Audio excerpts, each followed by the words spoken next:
अस्सलाम वालेकुम। तो कैसे हैं आप सब? उम्मीद है आप सब ठीक होंगे इंशाल्लाह। अल्लाह ताला आप सबको अपने घरों में खुशाबाद रखे, अपनी फैमिली के साथ। मैं आज बना रही हूँ टी केक। मैं आज आपको बताऊँगी कि ये सॉफ्ट जूसी मुलायम केक हम घर में कैसे बना सकते हैं।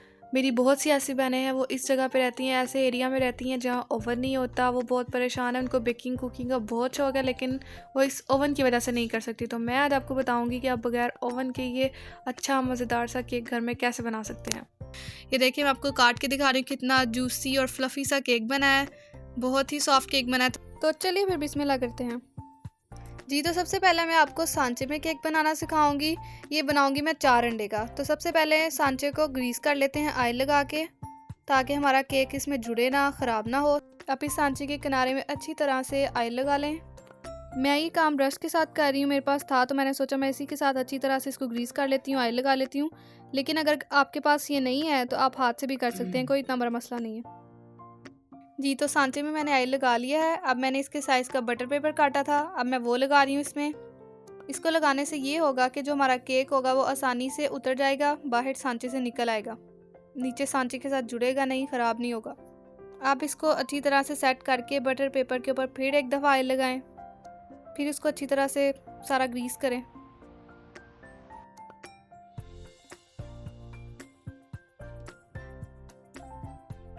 जी, तो बटर पेपर के ऊपर मैंने ऑयल लगा लिया है। अब इसको मैं मज़ीद मज़ेदार और फैंसी प्यारा सा करने के लिए बटर पेपर के ऊपर तिल लगा रही हूँ, ताकि हमारा केक और मज़ीद प्यारा लगे और मज़े का हो।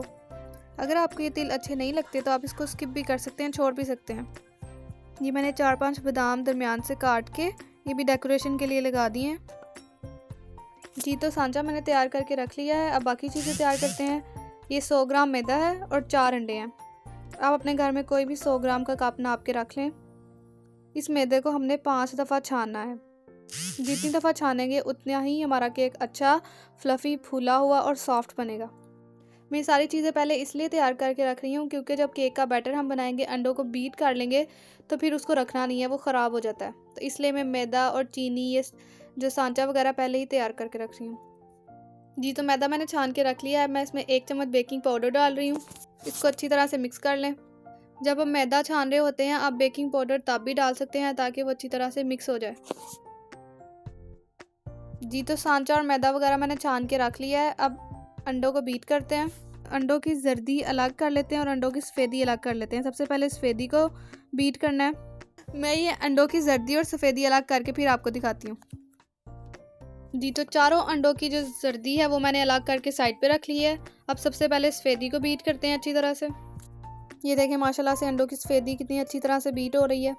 आपने एक ही सिमत में, एक ही डायरेक्शन में इसको बीट करना है। आपने इसका रुख चेंज नहीं करना। अगर आपने पहले ही गुलाई में कर रहे हैं तो आपने गुलाई में ही करना है।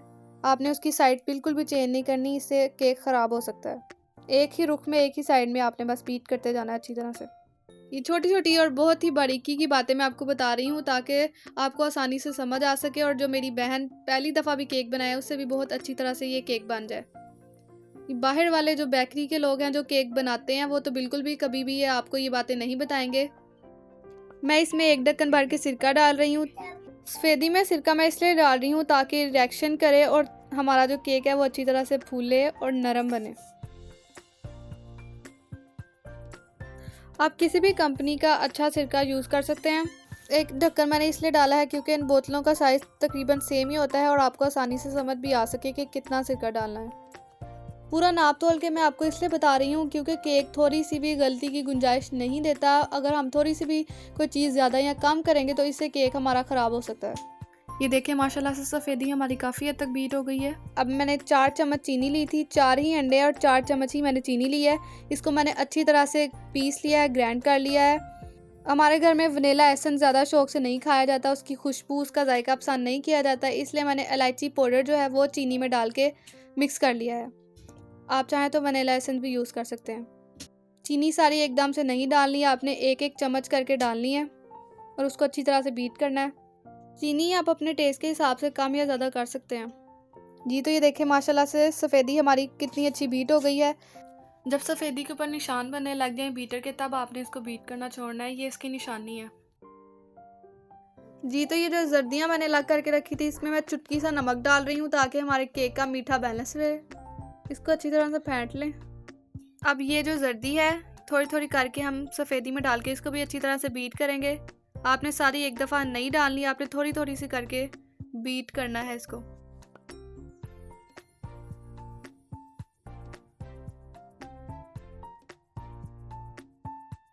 जर्दी और सफ़ेदी हमारी अच्छी तरह से बीट हो गई है। अब ये देखें, जब ये मिक्सचर थिक हो जाए तब आपने इसको बीट करना छोड़ना है।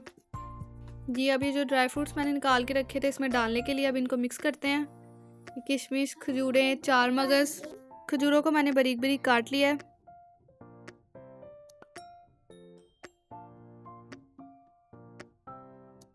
इन सब ड्राई फ्रूट्स को मैदे में मिक्स कर लेते हैं।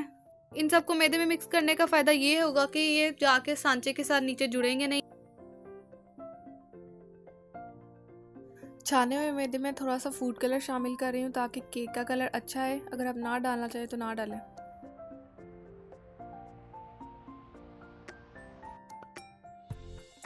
थोड़ा थोड़ा करके ये मैदा इस बैटर में शामिल करना है। खुला हाथ करके सारी उंगलियां खोल के आपने इसको मिक्स करना है, अच्छी तरह से हिलाना है ताकि इसकी गुठलियाँ ना बने। ये सारा सूखा मैदा आपने एक दफ़ा नहीं डालना, थोड़ा थोड़ा करके डालें।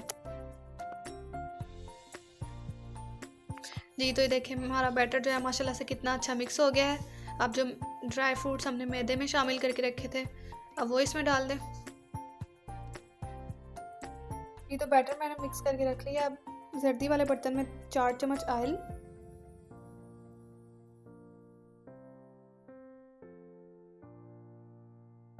और 4 चम्मच ही दूध शामिल कर देंगे।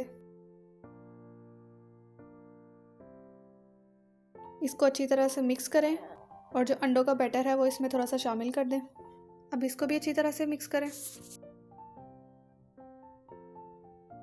अच्छी तरह से मिक्स करने के बाद ये वापस इस बैटर में शामिल कर दें।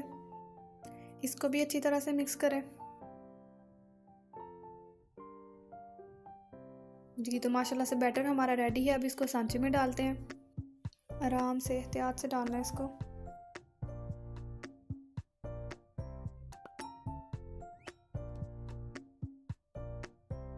अब इसको 2-3 दफ़ा आराम से शेल्फ पे झटकें ताकि इसके अंदर हवा ना रह जाए।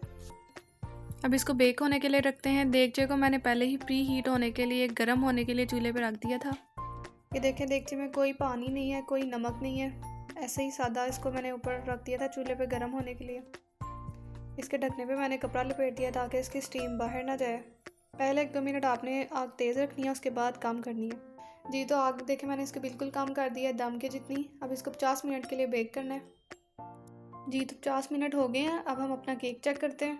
ये देखें माशाल्लाह से कितना फूला हुआ, कितना अच्छा बेक हुआ है। आप किसी भी नाइफ़ या स्टिक के साथ चेक कर सकते हैं। अगर ये नाइफ़ या स्टिक गीली हो तो इसका मतलब आपका केक अच्छी तरह से बेक नहीं हुआ, और अगर खुश्क हो तो फिर अच्छी तरह से बेक हो जाता है। अब मैं इसको आपको डिश आउट करके दिखाती हूँ कि इसको आराम से एहतियात से निकालते हैं सांचे से। ये देखें कितनी आसानी से निकल गया। अब इसका उतनी ही एहतियात से इसका बटर पेपर उतारते हैं।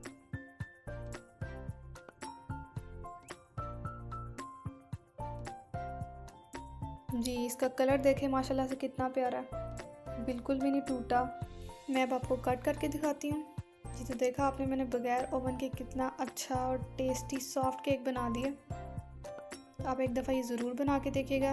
अगर वीडियो अच्छी लगी हो तो इसको लाइक, शेयर और सब्सक्राइब ज़रूर करें। ये आपकी तरफ से हमारे लिए इनाम होता है। ये देखिए कितना सॉफ्ट केक बना और उतना ही मज़े का भी है। ये देखिए कितना फ्लफ़ी सा, जालीदार।